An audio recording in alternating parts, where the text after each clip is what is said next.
Hi, my name is Chris, and welcome to the MyIntent Project. I'm so excited that you decided to become a maker and bring meaningful connections and positive actions to your community and our world. I started the MyIntent Project as a way to connect with other people and to help others connect with their best self. And we rarely get the invitation from someone to go deep, to be vulnerable, and to share how we want to show up to be our best. The heart of the MyIntent process is in helping someone find their word. So in your maker kit, we have a guide for you, and there's a section on how to be a catalyst, how to help someone find their word. 3 simple steps. Number 1, be inviting. So what that means is be present, be curious, and non-judgmental. Number 2, holding space. So you want to acknowledge, you want to listen from the heart, and you want to avoid interjecting and giving advice. It's so easy for us to have a casual conversation that looks like they say, my word is X, and you say, oh, my friend also got the word X. And now you've derailed and hijacked that conversation. You also want to avoid giving advice, because at this point, you want them to really find out for themselves what is true for them. What you're doing is you're holding up a mirror for them to look and find their own answers. Because when they find their own answers, they own the answers, and they're committed to whatever that is. So number 3, go deep.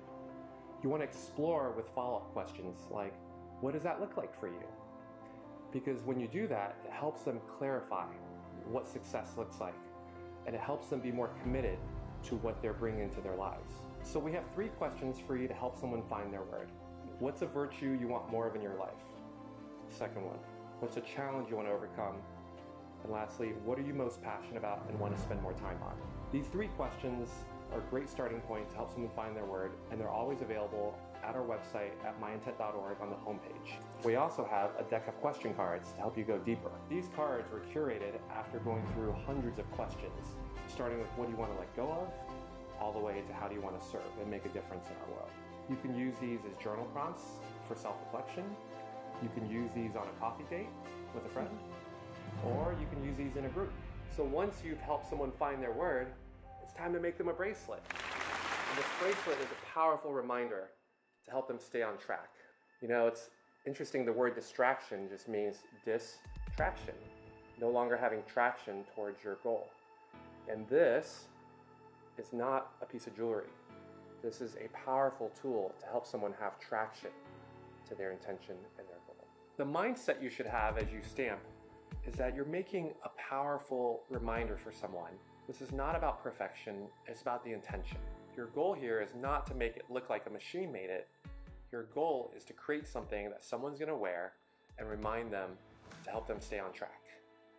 So take a deep breath, and just to get comfortable with the hammer, it might be helpful to grab a pillow and just start getting comfortable with the hammer. Because I've seen a lot of people try to stamp and they're so timid. Let's practice that.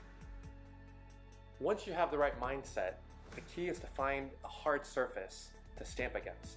Concrete, a brick, or a cutting board over something solid. So if you're using a table, make sure you're stamping over the leg of the table, not the middle of the table.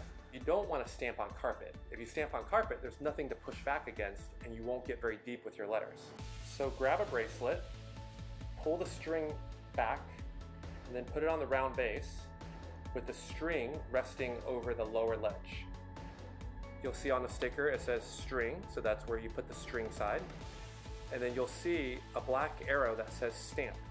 So you want that black arrow to be at the 6 o'clock position if this was a clock. Then you're going to grab the letter. You want to make sure the letter is facing you to make sure that it's not upside down. Grab a letter of the word that you want to stamp. For example, if I want to do the word focus, I'm going to grab the letter F, and I'm going to put it in the center of the round base, and then I'm going to hit it. Then I'm going to rotate just a hair where I just stamped, grab the second letter, put it back in the center at the 6 o'clock, stamp again, put it back in alphabetical order, grab the third letter, C, And then the fourth, U, S. And we're done. And there's the token. Now keep in mind, if it's not deep enough, you can always hit it again. If you want it to go deeper, I can take the letter F here. I can feel for the groove, and I can hit it again. But keep in mind, there's no right or wrong to how deep your letters should be. If you hit it again, and if it creates a little bit of a shadow, kind of a double stamp, that's kind of a cool special effect. For stability, you can have your palm on the hand that's holding the letter stamp rested on the surface, because that will give you stability here as you stamp. So again, see how my palm is resting up against my surface. Also, for alignment, you can push the letter stamp up against the center of the round base, and that gives you alignment on the height. So it's perfectly centered if you push the letter stamp up against the center of the round base. So one final tip, if you're stamping and they're talking to you, invite them to focus their attention on the token as you're stamping it for them. That way you can focus and they can take a moment to reflect on what it is that they want to achieve. So this is the bracelet that I made for Jay-Z. If you look at it, there's some shadows, it's not fully center aligned, but he was moved. He asked me to tie this on him. I just gave it to him, but he asked me to tie it on his wrist next to his very nice fancy watch. And then he said, wow, could you do this for my friends? He was so touched that he invited me and team members to go make these for his guests at the pre-Grammys brunch. So here's a man who has everything, but what really made an impact was the acknowledgement, was the connection.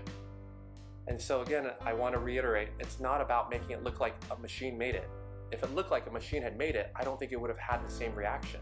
So this bracelet landed on the cover of the Time 100. The most influential person that year, as Time declared, was wearing this bracelet, and if you look at it, the A is not even complete. But it doesn't matter, because this is his word, his intention, and he chose to show it off to the world. Here's another one that I love. This is from a brunch I was at. It was for Conan O'Brien, and I had a couple sangrias at this point. So you see the E is backwards, but that's what made it so special. And I gave it to him and he loved it. It's memorable, it's fun, it's different. This is not about making it look perfect. This is about the experience of connecting with someone and giving them something that's truly unique and something that comes from your heart. One final story. A gentleman stamped the word capable for his daughter who has a disability, and he wants to remind himself that she is capable. And he stamped the letter A upside down. And initially he was about to throw it out. And then he took a moment and he said, actually, this is exactly the reminder I need. To remind myself that things don't have to look perfect to be lovable and to have an impact. So if it doesn't come out exactly how you like it, there's a story in that. Whatever happens is meant to happen. But in the end, it's about connection. It's about helping someone stay on track and achieving their goal. So thank you for choosing to be a part of the MyIntent project. I'm also really excited that you're going to learn so much through this process. For me, it's like I've had the privilege of thousands of people sharing their deepest wisdom, their deepest truth with me, and it's made me who I am. It's been the most amazing teacher for me, just by going up and asking someone, what's your word? What really matters? How can I support? And I know this will have a huge impact on your life and your community. So thank you.